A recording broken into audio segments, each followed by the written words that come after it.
Good morning, grade 7s, and welcome to your geography lesson. So my name's Gemma, and I'm going to be taking some of your lessons during the week. So we're going to start on page 61 for economic status. So people's economic status affects birth rates and death rates. Remember, the poorer areas don't have as much resources for like hospitals or treatments for illnesses, where the richer areas have more money and they have more resources to support people's more healthier lifestyles, more safe lifestyles. Richer people usually have fewer children. This is because having a child is very expensive, and there's no pressure on these richer families to have lots of kids. Whereas poorer families have lots of kids to one day work on farms and work to make money for the family, where richer people don't need that. Richer people are having kids because they want kids, not because they need them. Infant mortality rates are often high in poor communities, so they have large families as well to make sure that they have a good number of kids that survive. It sounds terrible, but they want lots of kids, so they have lots of kids knowing that a few kids won't survive because of the high mortality rate. Parents in wealthier communities spend a lot of money raising their children. This can be from age 0 to 18, 2 million rand. That's a lot of money. Both parents may need to have jobs so they can support this cost. The high cost means they keep their families small, like we said. Rising food prices, transport costs, and put pressure on these parents. So they don't want lots of kids because it's too expensive for them. If you look at the figure 5 on this page, they spend money on clothing, healthcare, transport, food, education, housing, and other things. There's a lot of money to make sure these kids are healthy and looked after. But now in the poorer communities, they don't have that money to look after them, but they're still having more kids to benefit them for the future in making money, or because they want kids and they want lots of kids and they want them to survive. People usually live longer in richer countries because there is more access to healthcare, and the healthcare is all around better. So death rates are lower. So on page 62, look at figure 6. Your graph. Stage 1 are your very, very poor countries. They're having lots of kids and lots of deaths because the birth rate is so high because the death rate is so high. They want lots of kids.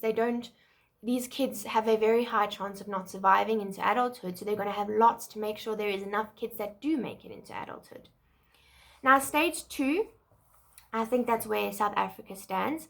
It starts dropping a bit. The birth rate is a little bit lower because the death rate is a little bit lower. Where stage 3, it's still dropping, and stage 4 would be your first world countries, your wealthy countries like America, where the birth rate is very low because the death rate is very low. If you have a single child, your child is very likely going to survive well into adulthood due to good healthcare and enough money to support that healthcare. So the population growth, it's very important. Population growth depends on birth rates and death rates. If 2 people are born a day but 1 dies, then your population growth is not going to be 2 people per day. And that's what happens in your stage 1. Where in your stage 4, 1 person or 2 people might be born a day, but those 2 people survive. So their population growth is it's constant. Same as in your stage 1, but a different constant. Okay. So family needs, attitudes, and beliefs. People have different attitudes and beliefs about how many children they should have. Things that influence their attitudes and beliefs include the kind of work they do, their religion, traditions, and customs. So if you look at our pictures, some have large families because they need their children to work on the farms to help them. Some, like communities where there's no pension or government pension for older people, they want lots of kids so that they can be looked after in their older age. In some cultures, a man has lots of wives and lots of children because it's in his culture, it's in his tradition.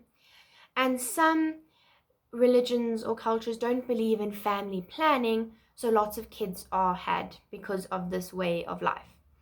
So remember, think about religions you follow or religions you've seen and cultures. Lots of these are very different, and these can form having less kids or more kids. Okay, so all of these affect, and this affects the economic status because it affects how many kids are had, how many kids are educated, the death rate, the birth rate, because some countries are populated very much by one religion. South Africa is every religion, every race, we're the rainbow nation, so it's hard to pinpoint our number one religion or culture. But there are countries out there that have a very specific culture. And if this culture is where they have lots of kids because they don't have a pension plan for older people, you will have a country which its population growth is growing rapidly, but then it might not have the best healthcare because it maybe is a poorer country, therefore doesn't have a pension plan. So as much as their birth rate is high, their death rate might be high as well. So this is all affects each other.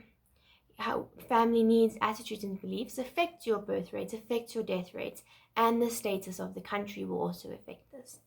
So please remember your assignment due on Friday, and I will send the activities when I send the video. Have an amazing day and enjoy the rest of your week.